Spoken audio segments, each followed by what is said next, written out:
नमस्कार व्यूअर्स, मैं हूं अमीश देवगन और आप देख रहे हैं वीकेंड का सबसे भरोसेमंद कार्यक्रम ये देश है हमारा। इस हफ्ते ये देश है हमारा में बात करेंगे सियासी तापमान की। सियासत का तापमान हाई है, हम ऐसा इसलिए कह रहे हैं क्योंकि नया साल चढ़े अभी 4 हफ्ते भी नहीं हुए हैं, लेकिन 4 बड़े सियासी मुद्दे हमारे समक्ष आ गए हैं, हमारे सामने आ गए हैं। एक तरफ भारतीय जनता पार्टी ने 2024 में अब तक की सबसे प्रचंड जीत का दावा कर दिया है। 2024 का विजय मंत्र पेश करते हुए प्रधानमंत्री मोदी ने कहा कि मौजूदा कार्यकाल में जनता की सेवा के लिए अब सिर्फ 400 दिन बचे हैं, इसलिए बीजेपी के लोग जनता की सेवा में पूरी ताकत झोंक दे। दूसरी तरफ भारत जोड़ने के लिए श्रीमान राहुल गांधी की पार्टी में टूट का सिलसिला जारी है। तीसरी तरफ अरविंद केजरीवाल, अखिलेश यादव और केरल के सीएम पी विजयन के साथ मिलकर केसीआर अपने मोर्चे का दम दिखा रहे हैं, जिसमें ना कांग्रेस है, ना टीएमसी, ना जेडीयू, ना आरजेडी। और चौथी तरफ रामचरितमानस से लेकर सेना पर बिगड़े बोल तक बिहार की गठबंधन सरकार में भी बड़ा जबरदस्त बवाल चल रहा है। लेकिन सबसे बड़ा सवाल है, इन तमाम बवालों के बीच में मौजूदा सियासी माहौल में क्या विपक्ष भारतीय जनता पार्टी से मुकाबला कर पाएगा, नरेंद्र मोदी से मुकाबला कर पाएगा? आज जनता के बीच इसी पर होगा सबसे बड़ा संवाद। इस हफ्ते के ये देश है हमारा में सियासत का पारा हाई है।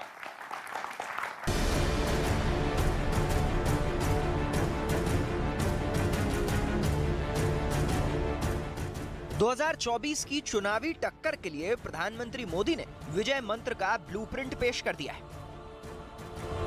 और प्रधानमंत्री जी ने एक बात बहुत स्पष्टता से बताई कि हम लोगों को संवेदनशीलता के साथ समाज के सभी अंगों के साथ अपना रिश्ता जोड़ना है।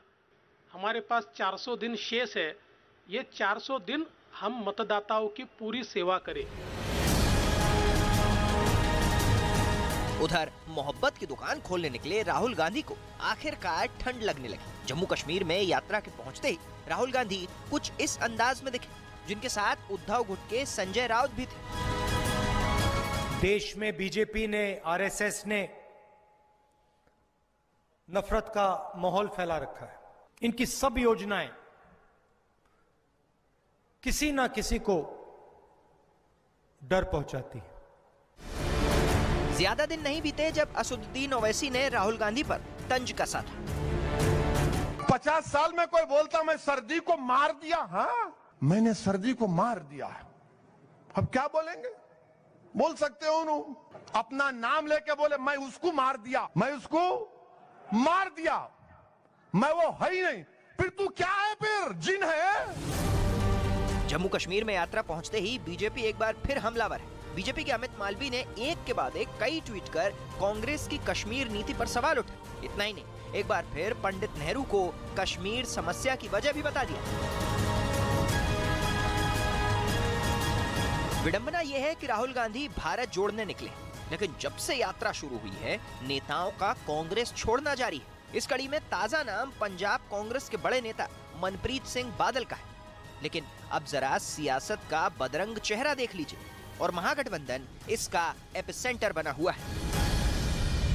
नीच जाति के लोग शिक्षा ग्रहण करके जहरीला हो जाते हैं, जैसा कि सांप दूध पीने के बाद होता है। इसी चीज को कोट करके बाबा साहब अम्बेडकर ने दुनिया के लोगों को बताया, ये जो ग्रंथ हैं नफरत को बोने वाले, एक युग में मनुस्मृति, दूसरे युग में रामचरितमानस और तीसरे युग में गुरु गोवलकर का बंच ऑफ थॉट, ये दुनिया को नफरत, हमारे देश को, समाज को नफरत में बांटती है। बीजेपी में जब चुनाव आता है तो ज्यादा से ज्यादा आर्मी पर हमला करता है, इस बार लगता है कि किसी कंट्री पर हमला करेगा। अगर मेरे आका की इज्जत पे हाथ डालोगी तो अभी तो हम करबला मैदान में इकट्ठा हुए हैं, उनकी इज्जत के लिए हम शहरों को भी करबला बना देंगे।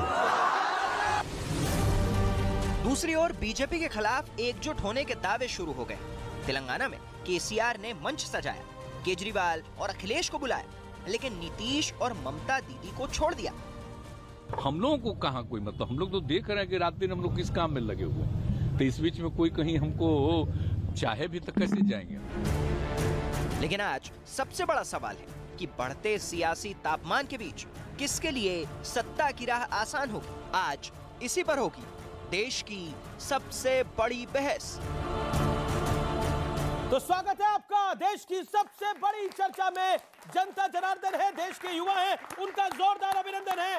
मेरे साथ कौन कौन मेहमान जुड़ रहे हैं आपको मैं इंट्रोड्यूस कराऊंगा, लेकिन सियासत का पारा हाई है, ये आज का विषय है। मेरे साथ डॉक्टर अजय आलोक है जो कि जाने माने राजनीतिक विश्लेषक है, उनका अभिनंदन है। मेरे साथ प्रेम शुक्ला है, उनका अभिनंदन है, भारतीय जनता पार्टी के नेता है, प्रवक्ता है। मेरे साथ श्रीमान राजकुमार भाटी है, उनका अभिनंदन है, समाजवादी पार्टी के वरिष्ठ नेता है, प्रवक्ता है, उनका अभिनंदन है। मेरे साथ कलीमुल हाफिज है, अध्यक्ष AIMIM दिल्ली प्रदेश के, उनका अभिनंदन है जोरदार तालियों के साथ। और मेरे साथ राधिका खेड़ा जुड़ेंगी, कांग्रेस पार्टी की नेत्री और प्रवक्ता, उनका भी अभिनंदन है। आप तमाम लोगों का स्वागत है। लेकिन शुरुआत में मैं आपको 50-50 सेकंड देता हूं अपनी बात को रखने के लिए। डॉक्टर अजय आलोक, आपसे ही शुरुआत आज करते हैं। अक्सर आपको शिकायत रहती है कि आपके पास हम लेट आते हैं, आप ही से शुरुआत करते हैं। मेरा पहला सवाल डॉक्टर अजय आलोक आपसे यही है, 50 सेकंड के अंदर जवाब दीजिए। सियासत का तापमान तो बेहद हाई है और सबको PM की कुर्सी भी याद आ रही है। देखिए, स्वाभाविक है, विपक्ष है तो अपनी तैयारी करेगा, लेकिन एक आकलन मेरा ले लीजिए राजनीतिक विश्लेषक की तरह कि तमाम पार्टियां जितनी होती हैं, चाहे वो कांग्रेस हो, भारतीय जनता पार्टी हो, समाजवादी पार्टी हो, AIMIM भी हो जो कि पार्टी कहलाती है, हालांकि मुसलमान है वो, उसके अलावा और भी जितने JDU फेडीयू हुई है वो जितने ले लीजिए दाएं बाएं, ये सब पक्षी हैं। पक्षियों में एकता होते देखिए आपने कभी? पक्षी में एकता नहीं होती, सब कोई अपने अपने दम पे लड़ेंगे। और ये प्री पोल अलायंस ये वो सब बेकार की बात है, कोई एक दूसरे को नेता मानने को तैयार नहीं है। पोस्ट पोल अलायंस में अगर एक सीक्वेंस आएगा, गलती से अगर भारतीय जनता पार्टी 272 के नीचे आई तब तो इनका कुछ उगने का चांस है, नहीं तो अभी से ही डूबा हुआ मानिए। मोटा मोटी विश्लेषण यही है, बाकी ये सब एक्सरसाइज चलते रहेगी, नहीं तो आप अपना शो कैसे करेंगे? ठीक है, ये सब एक्सरसाइज चलती रहेगी, ये शो कैसे करेंगे। लेकिन अखिलेश यादव को तेलंगाना क्यों जाना पड़ा? क्या लगता है कि अगर नरेंद्र मोदी PM नहीं बने, जैसा विपक्ष को लगता है, विपक्ष एक मेहनत कर रहा है, सपना देख रहा है कि इस बार नरेंद्र मोदी हट जाए जैसे तैसे करके, अगर नहीं बने तो फिर KCR से उम्मीद लगाई जाए? आपने पहला सवाल किया कि तेलंगाना क्यों जाना पड़ा, पक्षी हैं उड़ के चले गए। जब इन्होंने कह दिया कि ये तो सब पक्षी हैं, और उनका भाव ये भी है डॉक्टर अजय आलोक का कि पक्षियों में एकता नहीं होती है, पशुओं में एकता होती है। चलो आपकी एकता आपको मुबारक, लेकिन जो चुनाव के मुद्दे हैं, देखिए ये लोकतंत्र के लिए बहुत ज़रूरी है। जो आपने शुरू किया, आपके शो का नाम है सियासत का तापमान हाई है। सियासत का तापमान हाई रहना चाहिए और कम से कम चुनाव के समय तो जरूर रहना चाहिए। राजनीतिक पार्टियां जितना मंथन करेंगी, जितना मुद्दे उठाएंगे, जितने चर्चा करेंगे, सरकार की कमजोरियों कमियों की आलोचना करेंगी, उन्हें जनता के सामने ले जाएंगी, जनता की भावनाएं सामने लाएंगी, तभी तो मतदाता सही फैसला ले पाएगा। तो ये तो लोकतंत्र की मजबूती के लिए बहुत जरूरी है और ये होना चाहिए। 50 सेकंड आपके पूरे, आपने 50 सेकंड में बात रखी। प्रेम शुक्ला, मैं आपका रुख करता हूं। सियासत का तापमान तो बेहद हाई है, लेकिन आपकी उम्मीद भी इस बार हाई हो गई। इस बार कह रहे हैं कि 2019 से बड़ी प्रचंड जीत लेंगे, लेकिन दूसरी तरफ कांग्रेस पार्टी है, राहुल गांधी भारत जोड़ो यात्रा में 3000 किलोमीटर से बड़ी यात्रा कर रहे हैं और कह रहे हैं कि इस बार कुछ हो जाए, मैं प्यार यानी मोहब्बत की दुकान खोल दूंगा, राहुल गांधी और कांग्रेस की भी दुकान को खोल दूंगा। राहुल गांधी जी का संकट है कि मोहब्बत भी दुकान में ढूंढते हैं। वो मोहब्बत दुकान में नहीं ढूंढी जाती है। युवा है, बताएंगे मोहब्बत दुकान में मिलती है क्या? मिलती है क्या? किसी नहीं मिल रही। किस मॉल में मोहब्बत बिक रही भाई? तो दुकान में मोहब्बत नहीं मिलती है, इसलिए पहले उनका पहला नैरेटिव ही रॉन्ग है। मुद्दे की बात यह है कि भारतीय जनता पार्टी अपने कार्यकर्ताओं के परिश्रम के बल पर, आदरणीय नरेंद्र मोदी जी के चमत्कारिक नेतृत्व के बल पर, हमने जो लगातार जनता की सेवा की है, उस सेवा के बल पर हम जनता के बीच जा रहे हैं। और जनता जो है 2014 में जब हमने कहा 272 प्लस तो लोगों ने मजाक उड़ाया, लेकिन हम 282 आए। फिर 2019 में कहा 300 प्लस तो लोगों ने मजाक उड़ाया, हम 303 आए। अब आदरणीय राजनाथ सिंह जी ने कहा है हम 2/3 बहुमत पाएंगे और 2/3 का भी लक्ष्य हम पूरा करेंगे। ठीक है, राधिका खेड़ा वो कह रहे हैं मोहब्बत दुकान में नहीं मिलती, जो कांग्रेस बेचने की कोशिश कर रही है, लेकिन भारत को तो आप जोड़ने की कोशिश कर रहे हैं। भारत जोड़ो यात्रा पंजाब से निकली तो पंजाब में कांग्रेस का एक नेता टूट के चला गया। मनप्रीत बादल ने कांग्रेस को छोड़ दिया है। उससे पहले कैप्टन अमरिंदर ने छोड़ा, उससे पहले सुनील जाखड़ ने छोड़ा, उससे पहले जयवीर शेरगिल ने पंजाब से छोड़ा। ऐसा क्या है कि जहां जहां से यात्रा निकल रही है नेता छोड़ते जा रहे हैं? ऐसा क्या कर दिया आपने?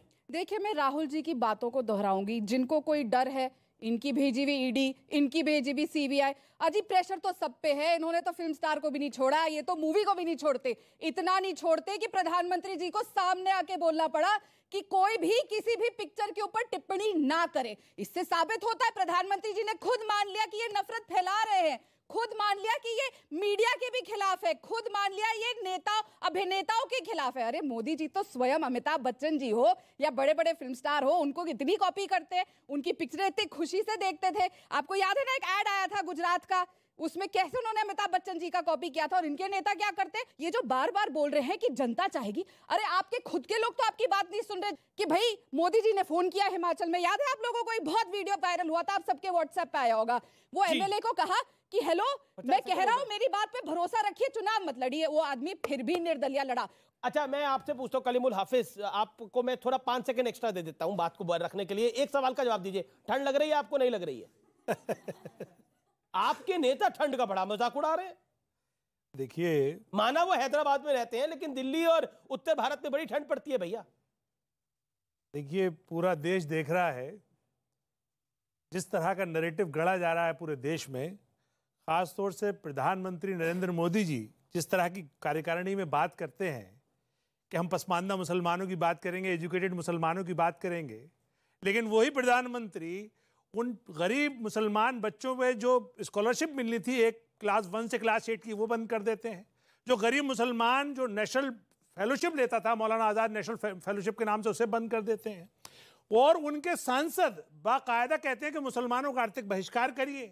एक सांसद तो बाकायदा उनकी कहती है कि चाकू छुरियां तेज करा लीजिए ताकि इनके गर्दन काटने का काम आए। एक उनके सांसद बाकायदा उनके गृह मंत्री एक प्रदेश के कहते हैं कि इनका बहिष्कार करिए।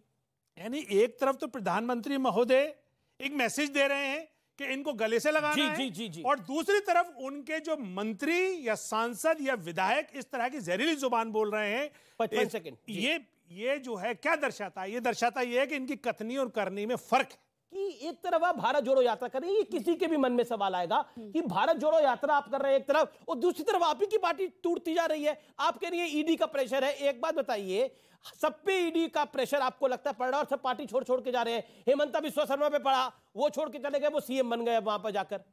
देखिए वो किस तरीके से सीएम बने, कैसे अमित जी कैसे फोन ऑफ हुआ था जब सीटें आई थी और ये नहीं बनाना चाह रहे थे, वो सबने देखा, आपके चैनल ने भी दिखाया। और क्या ज्योतिरादित्य सिंधिया का इस चुनाव के बाद होगा वो भी हम भी जानते हैं। ना वो कभी मध्य प्रदेश के मुख्यमंत्री बनेंगे, कांग्रेस में रहते तो शायद आने वाले कल में बनते। हम तो चाहते हैं जी ऐसे भगोड़े भागे जो किसी भी विचारधारा की नहीं। दिक्कत क्या है ना, आज की डेट में लोग ये पहली पार्टी कह रही है कि हमारे को जो छोड़ना चाहता है वो छोड़ के चला जाए। कोई भी पार्टी कहती है देखिए किसी के होने या ना होने से ना जीवन रुकता है। कल मैं मर जाऊंगी, आप मर जाएंगे, क्या जीवन रुक जाएगा? क्या न्यूज 18 बंद हो जाएगा या कांग्रेस पार्टी बंद हो जाएगी? नहीं होगी। आप हमें मार रही है, खुद को मार रही है। न्यूज 18 को बंद करवाना चाह रही है, न्यूज 18 को बंद करवाना चाह रही है, और न्यूज 18 को बंद करवाना चाह रही है और भारत को जोड़ना चाह रही है। देखिए मैं बात बताती हूँ, देखिए उन्होंने कहा, एक सेकंड, देखिए ये भी देखिए, ये सबसे गलत बात होती है कि किसी भी धर्म के लोगों को किसी भी धर्म की तपस्या हो और हमारे सनातन धर्म का अपमान करना बिल्कुल भी जायज नहीं है। और इस बात से तो सबसे पहले इनको आपत्ति होनी चाहिए जो हिंदू धर्म के ठेकेदार बनते हैं। दूसरी बात, मतलब आप मानते हैं कि हिंदू धर्म के ठेकेदार वही है? ठेकेदार बनते हैं ना, मैंने क्या बोला? नहीं, आप देखिए शक में रहिए, हिंदू धर्म के ठेकेदार जो बनते हैं उनको इस बात पे आपत्ति नहीं होगी, लेकिन उनको इस बात पे आपत्ति होगी कि राहुल गांधी उन्होंने किसी के धर्म के लिए नहीं बोला, उन्होंने बोला क्यों हम तपस्या कर रहे हैं, हमें ठंड नहीं लग रही, हमें डर नहीं लग रहा। हमारे बड़े बड़े तपस्वी बिना कपड़ों के तपस्या करते हैं जाके महाकाल की। नहीं, हमें कोई आपत्ति नहीं है, तभी ऐसे शब्द बोलते हैं। हम आपको बता रहे हैं हमारे सनातन धर्म का आप अपमान करते हैं। हमारे तपस्वी है जी, कहाँ हिमालय पर्वत पे जाके हमारे तपस्वी तपस्या करते हैं हमारे सनातन धर्म के। देखिए बिल्कुल जो राधिका जी कह रही हैं बिल्कुल ठीक कह रहे हैं। हमने भी यही पूछा कि जब राहुल जी कह रहे हैं कि मैंने अपने आप को मार दिया, तो क्या है वो, बता दीजिए आप। वो जिन्न नहीं है, ये बात हो गई तय। राधिका जी कह रही है वो जिन्न नहीं है। अच्छा, उन्होंने मार दिया तो क्या है, आप बता दीजिए। 50 सेकंड दीजिएगा बिना टोके, बताएंगे आप। अज्ञानता हमारे सनातन धर्म को लेके, चाहे बौद्ध धर्म हो, चाहे महात्मा बुद्ध है या कोई भी, आप भी ये बात जानते होंगे, आप भी हिंदू धर्म के और ब्राह्मण हैं मेरी तरह। हमारे यहाँ पे कोई भी तपस्या करता है तो उसका जब वो प्रतिज्ञा करता है, तपस्या करता है, तो उसका नया जन्म होता है। जैसे गौतम बुद्ध का, राहुल गांधी जी का नया जन्म हुआ गौतम बुद्ध की तरह। क्यों वो तपस्या करेंगे? ये बहुत बड़ी बात बोल रही है आप। आपने बोला जैसे महावीर का, महात्मा बुद्ध का दोबारा जन्म हुआ, ऐसे ही जन्म हो गया, तो मतलब इसका मतलब क्या है? तो इसका मतलब कि सनातन धर्म का तो अपमान ही हुआ ना, नहीं हुआ ना, क्योंकि उन्होंने तो धर्म ही छोड़ के भगवान बुद्ध की राह पे चले गए। अब बाकी धर्म की परिभाषा शुक्ला जी मेरे से बेहतर कर चुके हैं ऑलरेडी। जी जी जी जी, जवाब राधिका खेड़ा की बात का। नहीं, अब क्या करेंगे, बचकानी बातों का कोई जवाब हो सकता है? अब राहुल गांधी वैसे बचकानी बातें करते हैं, प्रवक्ता कर रहे हैं अभी जोर क्या जोर से। बचकानी बात है? अरे भाई, आप जो हैं उनका एक नया अवतार है। नहीं, तपस्वी का पुनर्जन्म हो जाता है। यही होती है अज्ञानता। सनातन धर्म को लेकर वो आपके बीच में नहीं बोले, वो आपके बीच में नहीं बोले। ये भी एक तपस्या है, चिल्लाने की तपस्या, कोलाहल की तपस्या, जोर जोर से चाव चाव चिल्लाओ, ये भी एक नई तपस्या है। कल कहेंगी मैं तपस्या कर रही थी, मैं चिल्ला रही थी, तपस्या थी ये, आप समझे नहीं। वो चल रहे हैं, तपस्या है। चलते चलते वो राहुल गांधी से क्या हो गए, हम लोग पूछ ले रहे हैं तो अपमान हो जा रहा है सनातन का। अगर आप पूछ लें कि राहुल गांधी अगर मर गए तो ये जो आप मौजूद हैं ये कौन है, तो ये सनातन का अपमान है जी। कैसे पूछ लिया जी आपने? अरे भाई, क्या पूछे फिर आपसे, आप ही बताइए ना। आप कहते हैं कि राहुल गांधी मर गया, आप कहते हैं मैं तपस्वी हूं, हमको ठंड नहीं लगती। अरे भाई, ये कहती कि तपस्वी जो है पुनर्जन्म हो गया, तपस्या कर रहे हैं इसलिए। भाई, हमारे पल्ले तो कुछ नहीं पड़ रहा है, ये अकेले ज्ञानी है, यही समझाएंगी आपको। ओके जी जी, क्या आप अपनी बात को रखना चाहते हैं, बोलिए। मेरा सवाल भारतीय जनता पार्टी से है। जैसे कि मैम ने कहा कि हमने बीजेपी को 2014 में वोट दिया, 19 में वोट दिया, लेकिन इनके नेता कहीं पे फिल्म का बायकॉट करा रहे होते हैं, तो कहीं पे शो कैंसिल करा रहे होते हैं। बेरोजगारी बढ़ती जा रही है, महंगाई बढ़ती जा रही है, पर आपके नेता कहीं फिल्म बायकॉट करा रहे हैं तो कहीं शो बंद करा रहे हैं। वो कह रहे हैं कि आपका फोकस कहीं और है, आप डिफोकस्ड हुए पड़े हैं, लेकिन एजेंडा दूसरी तरह का सेट हमारा करते हैं। फोकस स्पष्ट है, भारत को विकास के महामार्ग पर ले जाना। 11वीं अर्थव्यवस्था से 5वीं अर्थव्यवस्था हमने बनाया। 11 करोड़ लोगों के घरों में शौचालय दिया, 10 करोड़ लोगों को जो LPG गैस कनेक्शन दिया, करोड़ों लोगों के घर में बिजली पहुंचाई, 3 करोड़ से अधिक लोगों को मुफ्त का मकान दिया। लेकिन क्या 2024 में, क्या 2024 के चुनाव में या फिर 2023 के जो 9 विधानसभा के चुनाव है, वहां पे महंगाई मुद्दा होगा कि नहीं होगा? विपक्ष उठाएगा, लेकिन लोग जानते हैं, लोग जानते हैं कि कांग्रेस के कार्यकाल में जब इकोनॉमिस्ट हुआ करता था प्रधानमंत्री, तब 10% एवरेज महंगाई दर थी, जो कोविड के काल में भी 6.5% के ऊपर नहीं गई। एक डिलेमा कांग्रेस में दिखाई देता है, कंफ्यूजन कांग्रेस में दिखाई देता है। कांग्रेस एक तरफ कहती है कि हम नफरत को मिटाने की बात कर रहे हैं, ये भारत जोड़ो यात्रा नफरत के खिलाफ है। दूसरी तरफ दिखाई देता है एक बड़ा कंफ्यूजन, दूसरी तरफ कहते हैं देखिए महंगाई की बात करना चाहते हैं, हिमाचल के अंदर आप पेट्रोल और डीजल के दाम 3 रुपए बढ़ा देते हैं, वादा करके कि आप कम करेंगे, कम करने का वादा किया, 3 रुपए बढ़ा दिया। ये तो डबल धोखा हुआ पब्लिक के साथ, जैसा बीजेपी आरोप लगा रही है। अब सुनिए, पूरा सवाल सुन लीजिए, फिर आप बोलिएगा। उसके बाद परिस्थिति यह है कि तीसरा चौथा मोर्चा खड़ा है। केसीआर एक बैठक करते हैं, एक मीटिंग करते हैं और एक रैली करते हैं, जिसके अंदर कांग्रेस को निमंत्रण नहीं आता, बाकी सबको, अरविंद केजरीवाल को बुलाते हैं, अखिलेश जी को बुलाते हैं। अखिलेश यादव कहते हैं कि कांग्रेस और बीजेपी एक समान है। क्या आपको लगता नहीं कि आप भी कहीं ना कहीं इस समय बेचारे की कंडीशन में आ चुके हैं? बिल्कुल नहीं, बेचारा देश की जनता बन गई है, जिनको इन्होंने वादा किया था। देश की जनता कभी बेचारी नहीं होती, बेचारी बीजेपी और कांग्रेस हो सकती है, जनता बेचारी नहीं है भैया। मुझे जवाब देने दीजिए, जब मैं बोल दूंगी आप बीच में अगर पॉइंट को पकड़ेंगे तो गलत बात है। देश की जनता बेचारी नहीं है, मैं जनता के साथ हूं।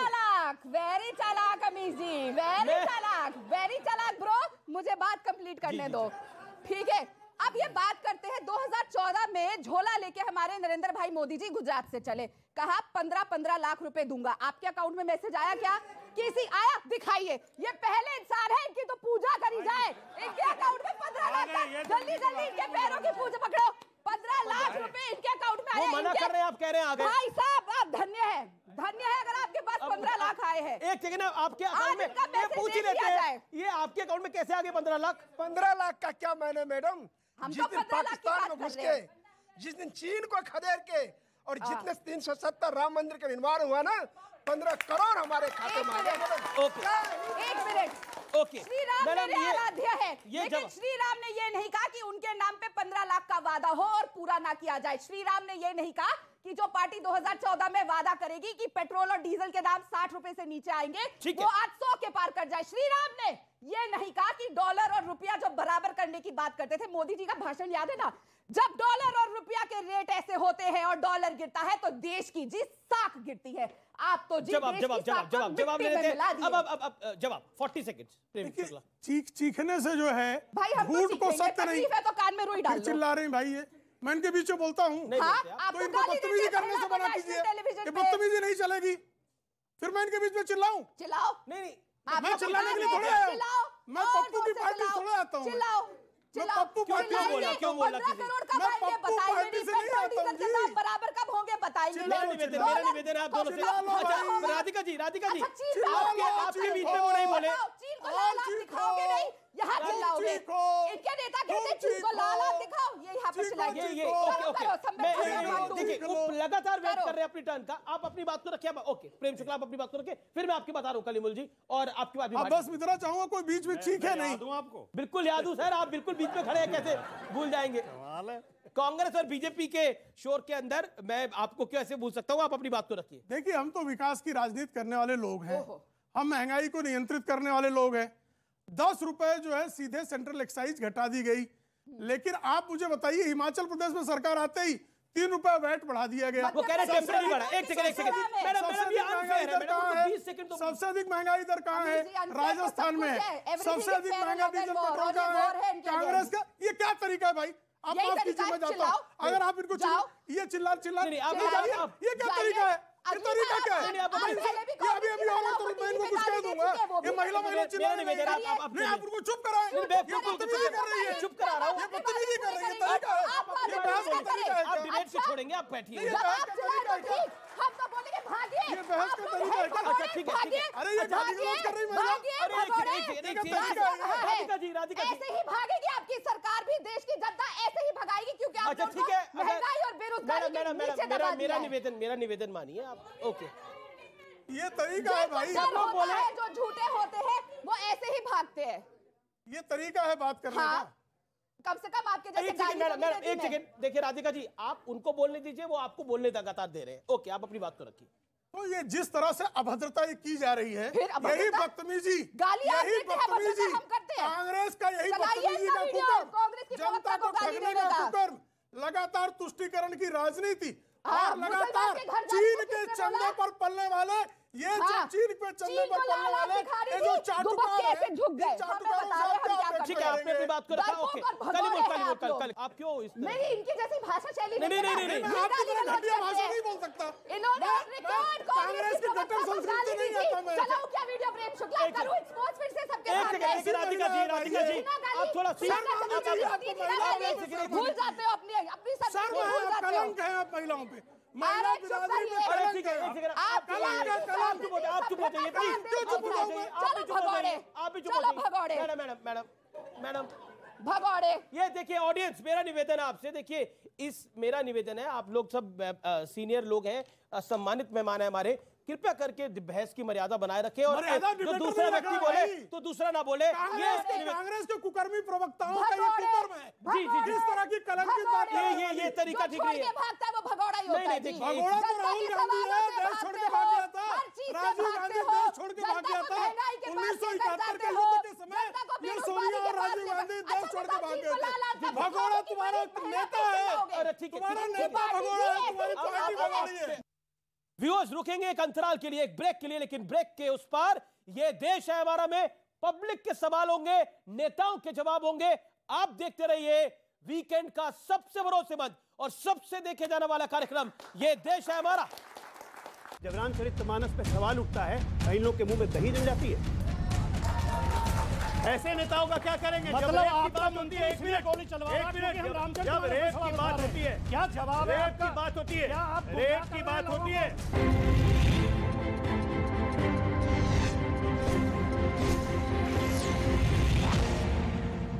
कि महाभारत काल का जिक्र तो किया है, किंतु तब की व्यवस्था क्या थी ये भी पढ़ आइए। और पांडवों को वनवास मिला था, किंतु 1 वर्ष अज्ञातवास भी था, याद फरमाइए।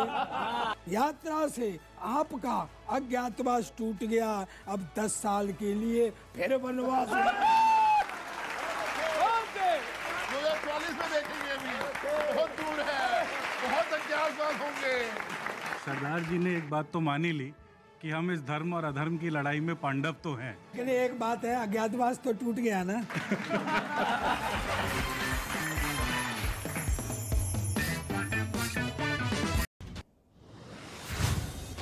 कोलकाता में आईएसएफ के समर्थकों ने हंगामा किया है। सभा के आयोजन से पहले ही यहां पत्थरबाजी भी शुरू हो गई। पुलिस के रोकने के लिए लाठीचार्ज करना पड़ा। टीएमसी कार्यकर्ताओं पर हमले का आरोप है।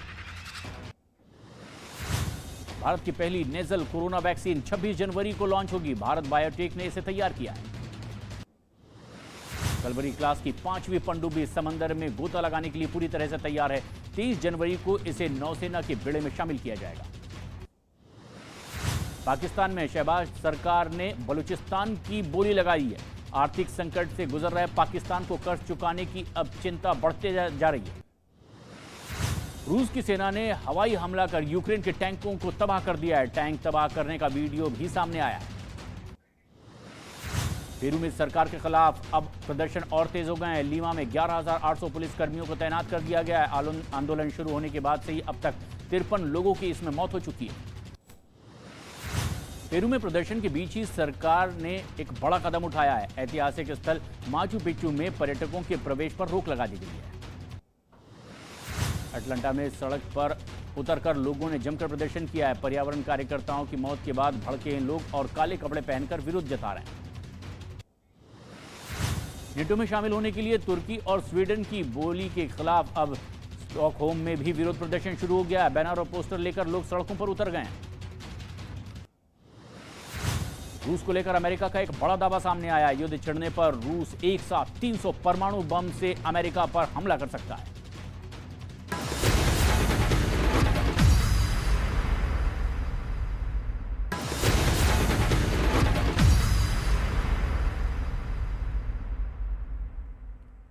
देश और दुनिया की तमाम बड़ी खबरों के लिए देखते हैं धमाकेदार 50। पहाड़ों पर बर्फबारी का दौर लगातार जारी है। ऐसे में बर्फबारी के बीच में बद्रीनाथ धाम बर्फ की मोटी परत से ढका हुआ नजर आया। जम्मू कश्मीर का रामबन नेशनल हाईवे 7 घंटे बाद खुला है। दोनों तरफ से आ रही गाड़ियों की आवाजाही अब शुरू हो गई है। जम्मू कश्मीर के किश्तवाड़ में भारी बर्फबारी के बीच में सेना के जवान तैनात हैं। कड़ाके की ठंड के बीच में गश्त लगाते जवानों का वीडियो भी सामने आया। जम्मू कश्मीर के कई हिस्सों में बर्फबारी का सिलसिला लगातार जारी है। अनंतनाग में भारी बर्फबारी की वजह से पहाड़ सफेद चादर से ढके नजर आए। उत्तराखंड के चमोली में घरों और गाड़ियों पर बिछी बर्फ की सफेद चादर। पर्यटकों के साथ कारोबारियों के भी चेहरे खिले। उत्तराखंड के उत्तरकाशी में लगातार हो रही बर्फबारी से कई रास्ते बंद हो गए। गंगोत्री हाईवे पर बर्फ हटाने के काम में प्रशासन जुटा है। हिमाचल प्रदेश के धर्मशाला में पहाड़ों के साथ साथ निचले इलाकों में भी बर्फबारी हो रही है। 1 डिग्री सेल्सियस तक तापमान दर्ज किया गया है। लोगों का घर से निकलना मुश्किल हो चुका है। उत्तराखंड के ओली में सड़क पर बर्फ जमने की वजह से लोगों की मुसीबतें बढ़ गई। रास्ता खोलने के लिए मशीनों का भी सहारा लिया जा रहा है। उत्तराखंड के चमोली में भारी बर्फबारी के बाद में नजारा बेहद खूबसूरत दिखाई दे रहा है। जहां पहाड़ हैं, घर, गाड़ी सब कुछ चांदी से चमकते दिखाई दे रहे हैं। जम्मू के कटरा में भारी बर्फबारी के बीच में वैष्णो देवी के दर्शन करने के लिए भक्त पहुंच रहे हैं। दूर दूर से आए श्रद्धालु बर्फबारी का भी लुत्फ उठाते दिखाई दे रहे हैं। जम्मू के पटनी टॉप और नत्था टॉप में भी बर्फबारी का सिलसिला लगातार जारी है। दूर दूर से पहुंच रहे हैं यहाँ सैलानी और बर्फबारी का लुत्फ उठा रहे हैं। लखनऊ में बीजेपी कार्य समिति की बैठक जारी है। बैठक में मुख्यमंत्री योगी आदित्यनाथ, मंत्री दयाशंकर मिश्रा और यूपी बीजेपी के अध्यक्ष भी शामिल हैं। समाजवादी पार्टी के महाराष्ट्र प्रदेश अध्यक्ष अबू आसिम आजमी को जान से मारने की धमकी मिली है। अबू आसिम आजमी के पीए के एक नंबर पर धमकी भरा फोन आया था। श्रद्धा मर्डर केस में दिल्ली पुलिस बहुत जल्द अब चार्जशीट दाखिल कर सकती है। दिल्ली पुलिस ने ड्राफ्ट तैयार कर लिया है। जनवरी की किसी भी तारीख को ये चार्जशीट दाखिल की जा सकती है। भारतीय कुश्ती संघ के खिलाफ केंद्र सरकार ने बड़ा एक्शन लिया है। खेल मंत्रालय ने WFI यानी कि रेसलिंग फेडरेशन ऑफ इंडिया की सभी गतिविधियां सस्पेंड कर दी है। हिमाचल प्रदेश में सरकार ने 16 अधिकारियों का तबादला कर दिया है, जिसमें 4 IAS, 4 IPS और 8 राज्य प्रशासनिक सेवा के अधिकारी शामिल हैं। राम की नगरी अयोध्या पहुंचे इंदौर से 1000 श्रद्धालुओं, जिनका ढोल नगाड़े के साथ में फूलों की बारिश के साथ स्वागत किया गया। दिल्ली में 26 जनवरी के मौके पर झांकी निकालने के लिए तमाम तैयारियां चल रही है और गणतंत्र दिवस पर सभी राज्यों के कलाकार अपनी प्रस्तुति के जरिए रंग बिखेरने के लिए तैयार हैं। जम्मू कश्मीर के राजौरी में गणतंत्र दिवस से पहले ही हाई अलर्ट जारी कर दिया गया है। सुरक्षा के पुख्ता इंतजाम किए गए हैं। जवानों ने गाड़ियों की तलाशी भी ली है। उत्तराखंड के पिथौरागढ़ में भूकंप के झटके महसूस किए गए हैं। रिक्टर स्केल पर 3.8 इसकी तीव्रता मापी गई है। जम्मू के निर्वाल में 2 धमाके एक के बाद एक हुए हैं। जांच इसमें तेज हो गई है। मामले में 6 लोगों को हिरासत में लिया गया और पूछताछ जारी है। सुरक्षा एजेंसियों ने बताया कि दोनों धमाके 20 मिनट के अंदर ही हुए। जम्मू कश्मीर के उपराज्यपाल मनोज सिन्हा ने जम्मू के नरवाल में हुए विस्फोट की कड़ी निंदा की है। जिम्मेदार लोगों की पहचान कर सख्त कार्रवाई के निर्देश भी दिए। जम्मू कश्मीर के पुलवामा में सुरक्षा बल ने एक गांव में आतंकियों के छिपे होने की खबर मिली। जवानों ने यहां गुलजारपुरा इलाके में घेराबंदी कर ली और तलाश लगातार जारी है। पश्चिम बंगाल के दक्षिण 24 परगना में भांगड़ में बमों का एक जखीरा बरामद किया गया है। बम TMC नेता के घर के पास से ही बरामद किया गया है।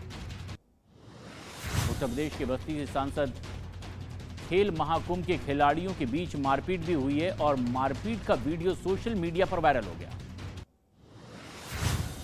यूपी के शाहजहांपुर में पुलिस ने 6 बदमाशों को गिरफ्तार कर लिया है। भारी मात्रा में हथियार और लूट का सामान भी इनसे जब्त किया गया है। बदमाशों पर 12 से ज्यादा केस दर्ज है। उत्तर प्रदेश के आजमगढ़ में मुठभेड़ के दौरान एक इनामी बदमाश पकड़ा गया है। हत्या और लूट की कई वारदातों को अंजाम देने का इस पर आरोप है। 25 से ज्यादा मुकदमे भी दर्ज हैं।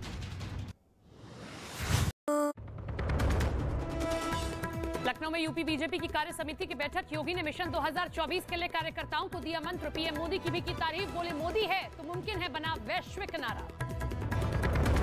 जम्मू कश्मीर सुरक्षा पर LG मनोज सिन्हा की हाई लेवल बैठक। उधर जम्मू के नरवाल में दोहरे धमाके की जांच के लिए मौके पर पहुंची NIA।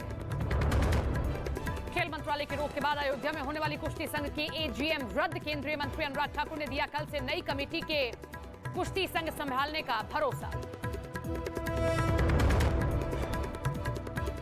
ठगी हो गई है।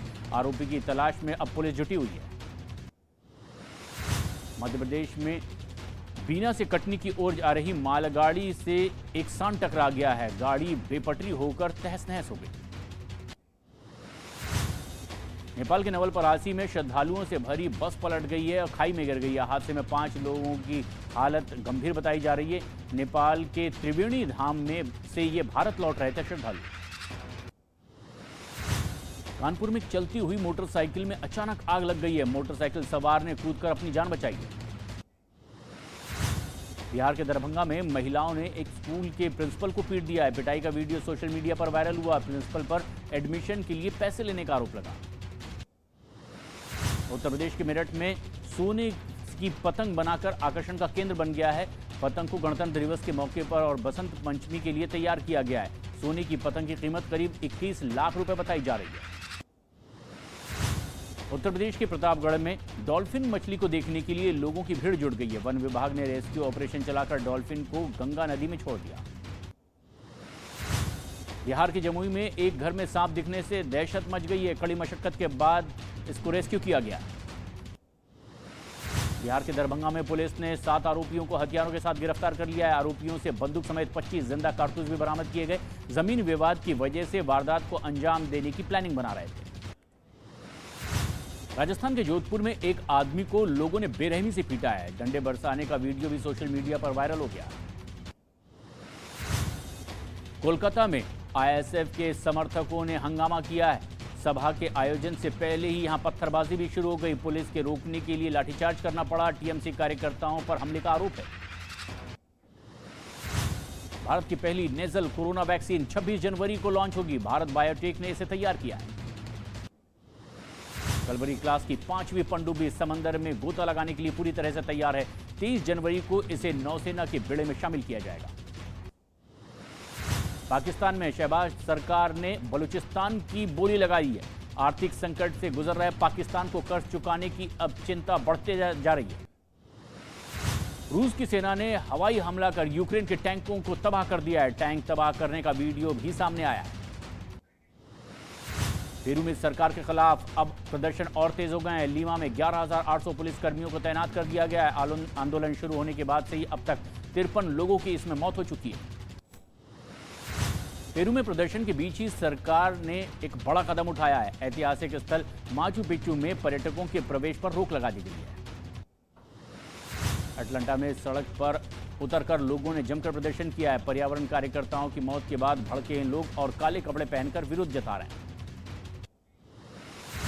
नेटो में शामिल होने के लिए तुर्की और स्वीडन की बोली के खिलाफ अब स्टॉकहोम में भी विरोध प्रदर्शन शुरू हो गया है। बैनर और पोस्टर लेकर लोग सड़कों पर उतर गए हैं। रूस को लेकर अमेरिका का एक बड़ा दावा सामने आया। युद्ध छिड़ने पर रूस एक साथ 300 परमाणु बम से अमेरिका पर हमला कर सकता है।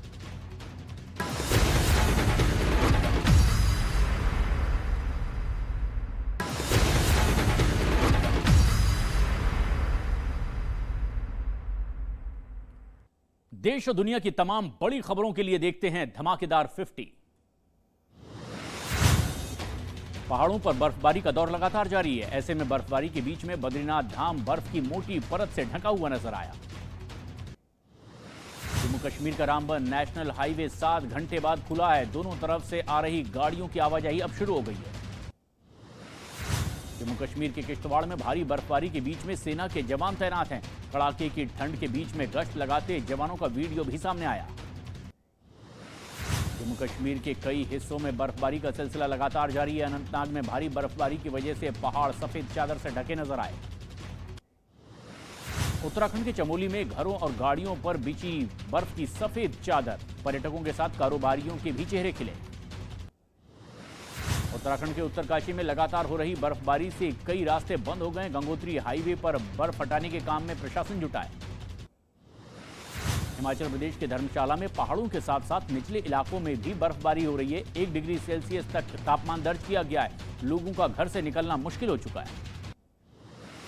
उत्तराखंड के ओली में सड़क पर बर्फ जमने की वजह से लोगों की मुसीबतें बढ़ गई। रास्ता खोलने के लिए मशीनों का भी सहारा लिया जा रहा है। उत्तराखंड के चमोली में भारी बर्फबारी के बाद में नजारा बेहद खूबसूरत दिखाई दे रहा है। जहां पहाड़ हैं, घर, गाड़ी सब कुछ चांदी से चमकते दिखाई दे रहे हैं। जम्मू के कटरा में भारी बर्फबारी के बीच में वैष्णो देवी के दर्शन करने के लिए भक्त पहुंच रहे हैं। दूर दूर से आए श्रद्धालु बर्फबारी का भी लुत्फ उठाते दिखाई दे रहे हैं। जम्मू के पटनी टॉप और नत्था टॉप में भी बर्फबारी का सिलसिला लगातार जारी है। दूर दूर से पहुंच रहे हैं यहाँ सैलानी और बर्फबारी का लुत्फ उठा रहे हैं। लखनऊ में बीजेपी कार्य समिति की बैठक जारी है। बैठक में मुख्यमंत्री योगी आदित्यनाथ, मंत्री दयाशंकर मिश्रा और यूपी बीजेपी के अध्यक्ष भी शामिल हैं।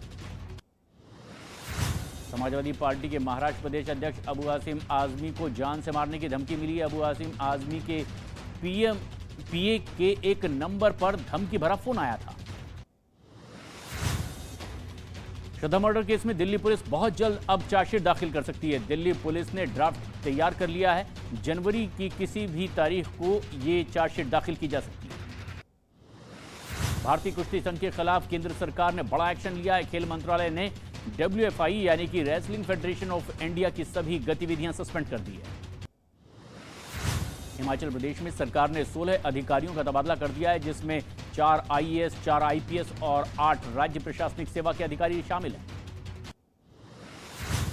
राम की नगरी अयोध्या पहुंचे इंदौर से 1000 श्रद्धालुओं, जिनका ढोल नगाड़े के साथ में फूलों की बारिश के साथ स्वागत किया गया।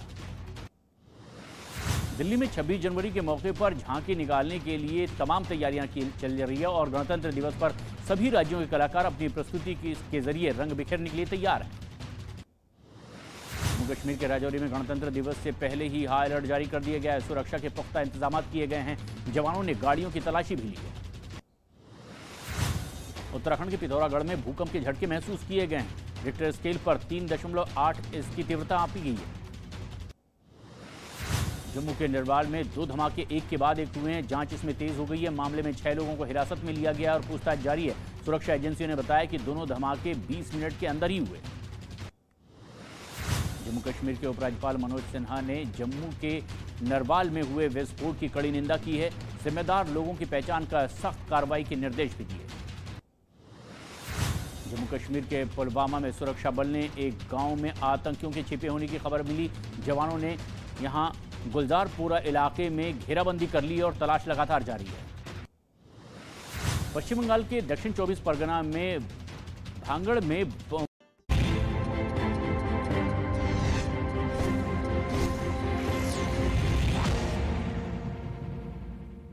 वेलकम बैक व्यूअर्स, आप देख रहे हैं वीकेंड का सबसे भरोसेमंद कार्यक्रम ये देश है हमारा। सर, जैसे कि मैम ने बताया कि राहुल जी तपस्वी है, तो जो तपस्वी होता है वो सब कुछ त्याग देता है। वो कभी बहन से मिलते तो मोह माया किस चीज का? फिर मोह माया किस बात का? ये आपका एक पॉइंट है, मैं इस पे जवाब ले लूंगा। ठीक सवाल है ये, लेकिन मैं कलीमुल हाफिज और राजकुमार भाटी जो लंबी देर से इंतजार कर रहे हैं उनके पास आता जाता हूँ। कलीमुल, आप कुछ कहना चाह रहे थे? लेकिन क्या ये जो चौथा या तीसरा फंड बन रहा है केसीआर का, इसमें क्या मैजिक है जिसमें अखिलेश जी भी है? देखिए, मैजिक कुछ नहीं है। हर हालत में मोदी सरकार को हटाना है, तो इसलिए जरूरी है कि विपक्ष अपनी एकता करे। अब ठीक है, विपक्ष के अलग अलग ब्लॉक बन रहे हैं, क्योंकि अगर एक चेहरा वर्सेस मोदी होगा तो मोदी जी को फायदा होगा। तो विपक्ष अगर ऐसा करता है कि वो 542 सीटों पे घेरता है तो इससे विपक्ष को फायदा होगा और मोदी सरकार को गिराना आसान होगा। जब आप इस बात का मैं तो ये कह रहा था कि AIM भी आज उस रैली में है। केसीआर का अलायंस है ना भाई असदुद्दीन ओवैसी से। अखिलेश और असदुद्दीन ओवैसी तो एक हो गए, तो यूपी में चिल्लाते क्यों हैं कि बीजेपी की बी टीम है? ओके, राजकुमार भाटी बताइए, जवाब दीजिए इस बात का। 22 ओवैसी और अखिलेश यादव एक ही है। 22 मिनट दोनों बोल चुके हैं। मैं उम्मीद करूंगा मुझे 2 मिनट दे देंगे। जी जी जी, और दोबारा मत देना, एक बार ही 2 मिनट। बोलिए आप। तालियां राजकुमार भाटी के लिए, बहुत सहनशीलता से अपनी बात को रख रहे हैं। शुरुआत मैं वहां से करता हूं कि जो अभी हमारे महाराष्ट्र के पूर्व मुख्यमंत्री बोल रहे थे, मोदी जी ने कहा फडणवीस कि भारतीय जनता पार्टी के कार्यकर्ता, पूर्व मुख्यमंत्री नहीं है, मौजूदा डिप्टी सीएम भी है वो। नहीं, डिप्टी सीएम है, पहले मुख्यमंत्री थे जी। भारतीय जनता पार्टी के कार्यकर्ता संवेदनशीलता के साथ समाज के सभी अंगों से रिश्ता जोड़ना है उन्हें। मोदी जी भूल गए, 9 साल हो गए आपको, अभी तक नहीं जोड़ा रिश्ता। अभी तक तो तोड़ने में लगे हुए थे। एक बात एक तरफ की रखनी चाहिए, या तो आप मोहब्बत की राजनीति करें, जोड़ने का आप मजाक उड़ाते हैं, मोहब्बत का आप मजाक उड़ाते हैं और फिर बात जोड़ने की करते हैं। अगर आप जोड़ने का इरादा रखते हैं तो उस MP को आपको तुरंत निकाल देना चाहिए था जो एक वर्ग विशेष के बहिष्कार की बात कर रहा था देश की राजधानी में खड़े होकर। आपको उस मंत्री को हटा देना चाहिए था जो गोली मारने के नारे लगवा रहा था। आपको वो एक सांसद और हैं जो बार बार इस तरह की बात करती हैं, प्रज्ञा ठाकुर, वो कह रही छुरे पहना के रख लो, जो सब्जी काटने के काम आएंगे वो गर्दन भी बढ़िया काटेंगे। क्या इस तरह देश जुड़ेगा? संवेदनशीलता इसे कहते हैं क्या? जिस बात भारतीय जनता पार्टी के लोगों की पूरी कोशिश ये रहती है कि असली मुद्दों पर चर्चा ही ना हो। ये गर्मा गर्मी और बहस जो शोर मशराबा होता है, ये इसलिए होता है कि हमारे जो असली मुद्दे हैं वो ना उठें। GST जो सरकार ने वसूली है, 64% GST देश के 50% गरीबों से वसूली गई है और केवल उन अरबपतियों से 3% GST आई है। क्या ये नीतियां देश के गरीबों को बर्बाद करने वाली नहीं है? क्या इन पे भी चर्चा होगी या नहीं होगी? बेरोजगारी बढ़ रही है, जी जी, बेकारी बढ़ रही है, महंगाई बढ़ रही है, रिश्वतखोरी बढ़ रही है, भ्रष्टाचार बढ़ रहा है। इन पर चर्चा होगी? 2 मुद्दे हैं जो भाटी जी ने उठाए, जो मुझे लगता है देश के युवाओं को समझना चाहिए। ठीक है, हर पार्टी के नेता कुछ न कुछ अंड बंड बोलते हैं, ये जिसके है। अब सुनिए ना, अर्थव्यवस्था अब आप बीच में 1 मिनट में रिलीजियस टॉलरेंस की बात कर, अरे मैं रिलीजियस टॉलरेंस की बात कर रहा था, ठीक नहीं है। मैं रिलीजियस टॉलरेंस की बात कर रहा था। अरे यार, मैं रामायण पहले सुन चुका हूँ, फिर आप लगा सुना। हाँ, नहीं, रामायण गर्म हो गए मेरे, तो वो ठीक है, मैं भी चला जाऊंगा, कान गर्म हो गए मेरे। 1 मिनट, मैं इन्हीं की बात का जवाब दे रहा हूं, सुन लीजिए शब्दों का। अरे शब्दों का नहीं, मैं रिलीजियस इंटॉलरेंस के बारे में बात कर रहा हूँ, जिसके बारे में कहा कि देश के सब गद्दारों को गोली मारो डैश डैश, उस तरह की लैंग्वेज को यूज करता है। एक पार्टी के प्रधान नेता का क्या काम है? वैसे लोगों पे लगाम लगाए कि इस तरह की बातें मत करो जिससे समाज में वैमनस्य फैले। मोदी जी ने कोई गलत नहीं कहा, लेकिन ऐसे नेताओं का क्या करेंगे जब रामचरितमानस पे सवाल उठता है और इन लोग के मुंह में दही जम जाती है? ऐसे नेताओं का क्या करेंगे? मतलब आपका मंत्री एक मिनट, गोली चलवा रहा है क्योंकि हम रामचरितमानस जब रेप की बात होती है, क्या जवाब है? रेप की बात होती है, रेप की बात होती है और नेता कहते हैं लड़कों से तो गलती हो जाती है, क्या मतलब फांसी? अच्छा, इसलिए आपके मंत्री गाली दे रहे हैं, ऐसे इसलिए आपके मंत्री गोली चलवा रहे हैं। ज्ञान देने से पहले शीशा देखना चाहिए। अब आए जीएसटी विषय भटकाना है। एक मिनट, इनके पास कोई आपने भी जो उठाया वो जवाब दे रहे हैं। आपने बोला है तो वो बीच में नहीं बोले, आपने बोले। पहली बात तो मेरा सवाल बीजेपी से, भाटी साहब सुनिए ना, विश्लेषक उन्होंने बोला जवाब दिया, बीजेपी जवाब दे। पहली बात तो बीजेपी से मेरा सवाल है। दूसरी बात जो रामचरितमानस पे कह रहे हैं, सुनिए, रामचरितमानस पे भी मैं अरे बाद में बोलिएगा, पहले तब सुनो। इनका तो गठबंधन है रामचरितमानस का, जिन्होंने अपमान किया। कांग्रेस पार्टी का तो गठबंधन है, कांग्रेस पार्टी का तो गठबंधन है। Okay okay, doctor Ajay Alok, फिर प्रेम शुक्ला। काफी देर से इन्होंने जीएसटी पे कहा 50% गरीब आदमी 67% टैक्स दे रहा है, जीएसटी दे रहा है, और 1% अमीर आदमी सिर्फ 3% जीएसटी दे रहा है। ये राहुल गांधी के शब्द हैं। साहब एक मिनट साहब, क्या एक मिनट साहब, इन्हें इजाजत देते हैं? अरे यही ना बोला है, जैसे आपको ये राहुल गांधी के शब्द, अरे आप ही के शब्द हो गए। एक मिनट, कमाल है, सुनने को नहीं तैयार, इन लोगों को सुनने को नहीं तैयार है। मुझे पढ़ा लिखा नौजवान, अरे एक मिनट, बहिष्कार होना चाहिए। बहिष्कार क्यों होना चाहिए इनका भाई? बहिष्कार क्यों होना चाहिए इनका? अच्छा मैं जनता से, अरे मैं जनता से पूछूं, लेकिन अगर ये गलत बोल रहे हैं तो आप तो करेक्ट करिए। अमित जी आप करेक्ट चलिए पूछिए, जनता से पूछिए ना, कोई गलत जीएसटी कौन सा टैक्स है? कंजम्पशन टैक्स है कि इनकम टैक्स है? ये कंजम्पशन टैक्स है, जो रोजमर्रा की जिंदगी में जितनी चीज हम कंज्यूम कर रहे हैं उस पे हम टैक्स दे रहे हैं। तो 50% 67% टैक्स दे रही है तो गलत कर रही है, और 1% 3% टैक्स दे रहा है तो अन्याय कर रहा है। कौन सा लॉजिक है भाई? इनकम टैक्स है ये। लेकिन एक बेसिक इकोनॉमिक्स टैक्स की बात हो रही है, बेसिक इकोनॉमिक्स की बात हो रही है। एक सामान्य सी बात मैं आपको बता देता हूं व्यूअर्स, क्योंकि बार बार टैक्स की बात हो रही है। इस देश का इनकम टैक्स का 24% हिस्सा जो है वो जैन समाज देता है। मैं आपको एक फैक्ट बता रहा हूं, और ये जैन समाज देता है ये इनकम टैक्स। दूसरी तरफ बात हो रही है, देखिए महंगाई है, बेरोजगारी है, लेकिन अराउंड द वर्ल्ड क्या हो रहा है? रशिया और यूक्रेन की लड़ाई हो रही है। देखिए हमें तथ्यात्मक चीजों पर जाना चाहिए। हंगर इंडेक्स में हमारे पास एक आंकड़ा आता था, आप सबको याद होगा, जिसका बहुत ज्यादा मैं ये कहूंगा कि जो शायद देश को नीचा लोग दिखाना चाहते थे, उन्होंने बोला हंगर इंडेक्स में देखिए भारत कहां पहुंच गया, श्रीलंका से भी पीछे है, पाकिस्तान से भी पीछे है। आज श्रीलंका में देखिए किस तरह के हालात है, पाकिस्तान में देखिए किस तरह के हालात है। तो उस हंगर इंडेक्स का क्या हालात होता होगा, उस हंगर इंडेक्स की क्रेडिबिलिटी कितनी है, ये सब मुझे आपको बताने की आवश्यकता नहीं है। दूसरी तरफ रशिया यूक्रेन की लड़ाई हो रही है, दुनिया भर में क्या हो रहा है हमें देखना चाहिए। यूके में कितने प्रधानमंत्री बदले जा चुके हैं, किसकी वजह से? महंगाई की वजह से और बेरोजगारी की वजह से। सुनिए बात पूरी सुनिए। अमेरिका में क्या हालात है ये हमें देखने चाहिए, हमें अपने अगल बगल चाइना में क्या हालात है हमें देखने चाहिए, उसके बाद भारत का निर्णय रहना चाहिए, क्योंकि we are a global economy now. हमारा देश जो है 1991 के बाद से हमारी इकोनॉमी खुल गई थी, तो हर चीज रिलेटेड टू ग्लोबल इकोनॉमी है। उसके बीच में, क्योंकि मैं बिजनेस जर्नलिस्ट पहले हूं, इसलिए मैं कहता हूं भारत की स्थिति हम जितनी खराब आंक रहे हैं उतनी बिल्कुल खराब नहीं है। We are still managing very very well, and that is a hard fact. हम बहुत अच्छे से मैनेज करके चल रहे हैं। मैं एक एग्जांपल देना चाहता हूं, एक तूफान आया हो और बाकी सब जहाज डूब रहे हो, हम अपना जहाज बचा के लेके जा रहे हैं, वो सबसे बड़ी महत्वपूर्ण है। उस जहाज में हिचकोले आ रहे हैं, उस जहाज में एक व्यक्ति गिर रहा है, 2 व्यक्ति गिर रहे हैं, वो महत्वपूर्ण नहीं है। हमारा जहाज बच रहा है और मंजिल तक पहुंचेगा, वो महत्वपूर्ण है। ओके, प्रेम शुक्ला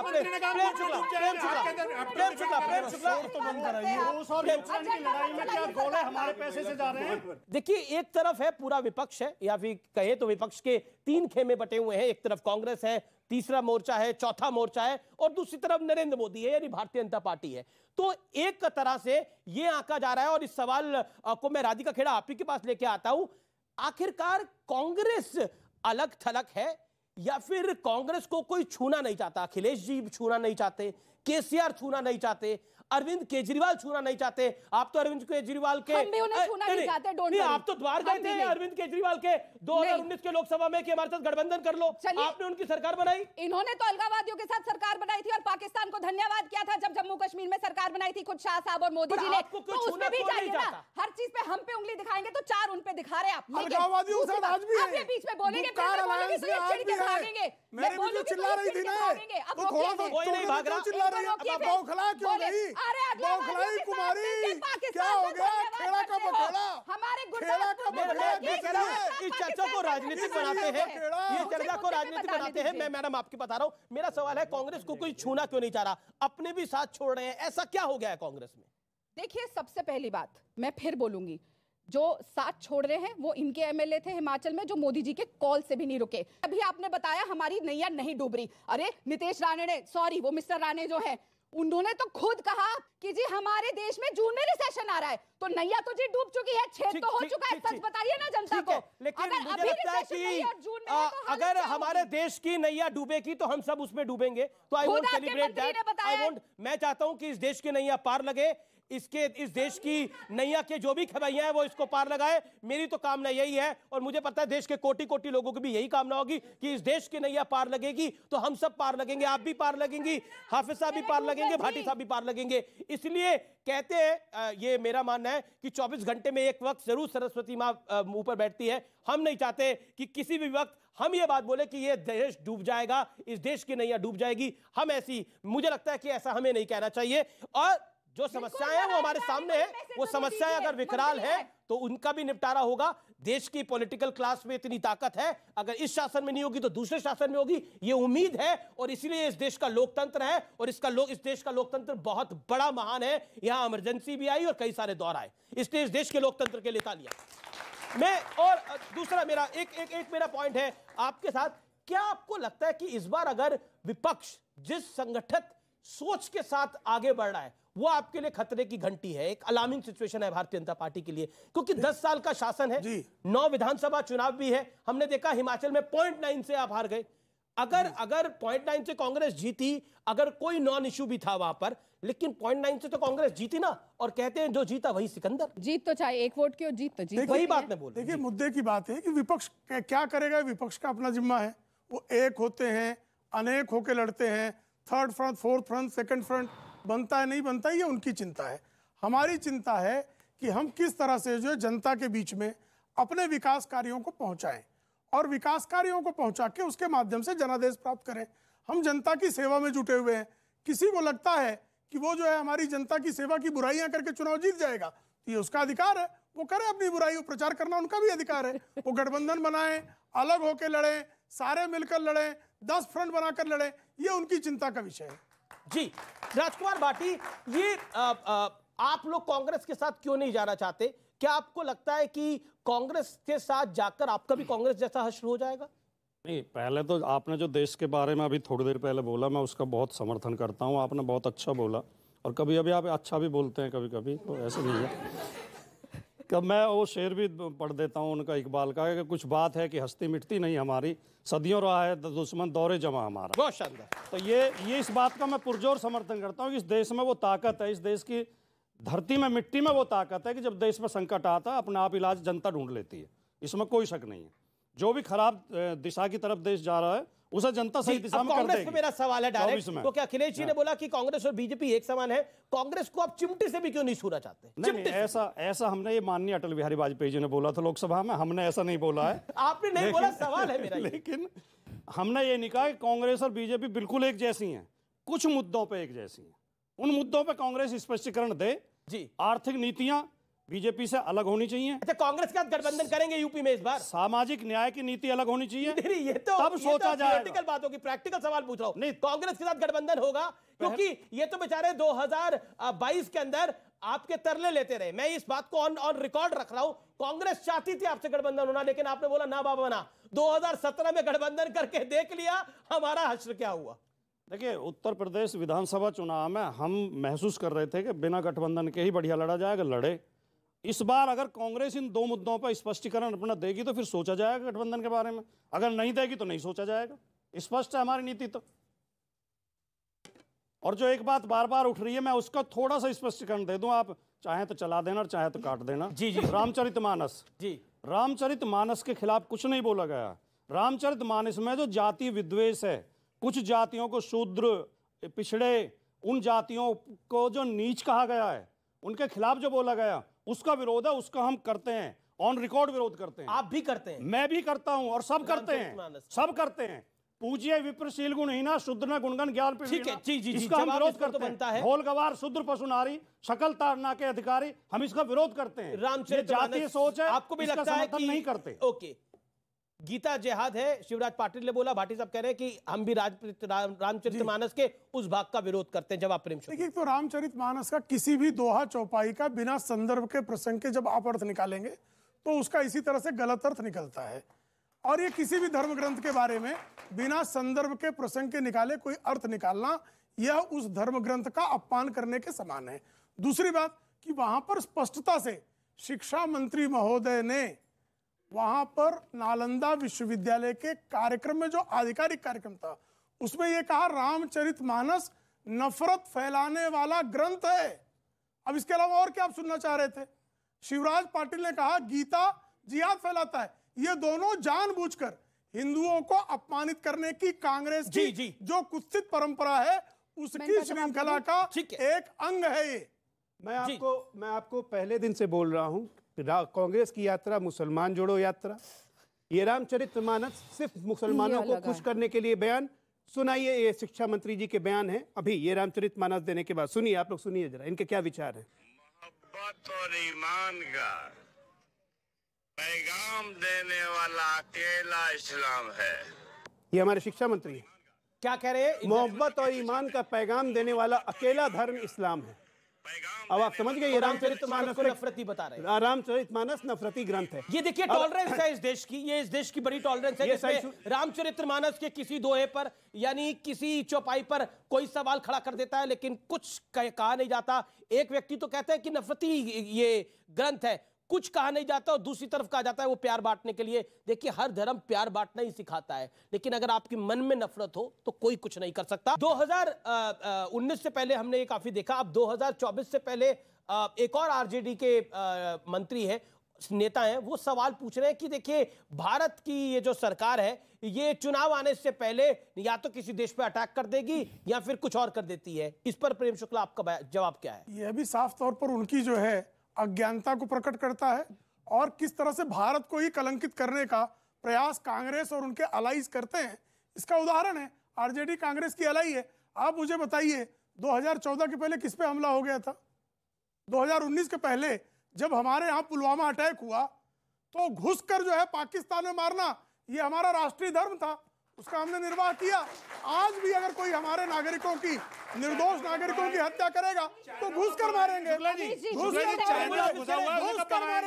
कर मारेंगे उसको, चाइना को घुस कर मारा, चाइना को भी घुस 2000 स्क्वायर किलोमीटर हमारे देश में बैठा है। 1 इंच नहीं आ सकता, 1 इंच नहीं आ सकता, 1 इंच नहीं आ सकता। ये नेहरू की कायरता का युग नहीं है, ये मोदी जी का युग है।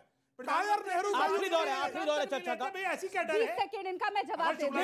लेकिन पहले सरदार नवजोत सिंह सिद्धू, एक सेकंड, कांग्रेस पार्टी के वरिष्ठ नेता और गांधी परिवार के बेहद करीबी सरदार नवजोत सिंह सिद्धू कहते थे कि कौवे मार के आए हैं। आज उन्हीं की बात सुरेंद्र यादव कर रहे हैं। जब बीजेपी को चुनाव जीतना होता है तो भारतीय सेना को आगे कर देती है और अब तो किसी देश पे अटैक करेंगे। क्यों? कांग्रेस और कांग्रेस के अलाइज सेना के शौर्य पर क्यों सवाल खड़ा करते हैं? राहुल गांधी कहते हैं भारतीय सेना पिट के आएगी। क्या 2024 में आपका ये एजेंडा है? गलत मत बोलिए अमीश जी, ये नहीं बोला था, आपसे मैं उम्मीद नहीं करती। पिट क्या आई है ये उन्होंने नहीं बोला था, इनके नेता ने बोला था कि वो आके पीटते हैं। आप बात बताइए। आप 40 सेकंड मुझे दीजिएगा बिना टोके। इन्होंने कहा कि हम लोगों के समय क्या हुआ? आपको याद है अटल बिहारी वाजपेयी गए थे पाकिस्तान, बदले में क्या लेकर आए? कारगिल। देखिए क्या है कि 38,000 वर्ग किलोमीटर भारत की भूमि कब गई? कांग्रेस के कार्यकाल में गई। 4,000 वर्ग किलोमीटर अक्साई चीन कब गया? कांग्रेस के कार्यकाल में गया। जोरावर किला कब गया? कांग्रेस के कार्यकाल में गया। पाकिस्तान ने कश्मीर का आधा हिस्सा कब ले लिया? कांग्रेस के कार्यकाल में ले लिया। और हमारे कार्यकाल में एक आतंकी हमला किया, हमने घुस कर मारा उसको। तो ये कहते हैं खून की दलाली। ये हमारे सेना प्रमुख को संदीप दीक्षित इनका कहता है गुंडा। तो ये सेना के लोगों का अपमान करने के अलावा, और जब 1971 का युद्ध जीता गया, इंदिरा जी को तो भारत रत्न मिला, लेकिन जिन सैनिकों ने वो युद्ध जीता था उन पर अब की बारी तो अब तो आरजेडी के नेता कह रहे हैं, बिल्कुल आखिरी 1 मिनट है, अब तो आरजेडी के नेता कह रहे हैं। तो आरजेडी के नेता इन्हीं के बगल बच्चे हैं ना, किसके साथ हैं? जी आखिरी दौर सवाल। ओके क्या आपके मन में सवाल है? अपनी बात को रखिए जल्दी, 10 सेकंड। जी सर जैसे आपने बोला कि हिंदू ब्राह्मण शूद्र आपने बोला सर भगवत गीता सर एक मिनट सर नहीं उन्होंने कहा सर मैं अपने बैग में भगवत गीता रखता हूँ सर उसका एक श्लोक है उसमें लिखा है अगर तुम्हारे काम ब्राह्मण जैसे हैं तो तुम ब्राह्मण कहलाओगे लेकिन तुम्हारे काम शूद्र वाले हैं तो तुम शूद्री कहलाओगे। जी जी जी जी एक अच्छी बात है लेकिन आप सबने अपनी बात को रखा। आप तमाम लोगों का बहुत बहुत शुक्रिया। लेकिन उम्मीद है 2024 और 2023 के जो 9 विधानसभा चुनाव हैं उनमें बहुत महत्वपूर्ण दौर आएंगे और राजनीति का पारा जो है वो और चढ़ेगा। आज स्टूडियो में जिसकी बानगी देखने को मिली उससे और ज्यादा हाई होगा लेकिन सभ्यता और मर्यादा जरूर रहनी चाहिए। फिलहाल इस खास कार्यक्रम में इतना ही। जय हिंद, वंदे मातरम।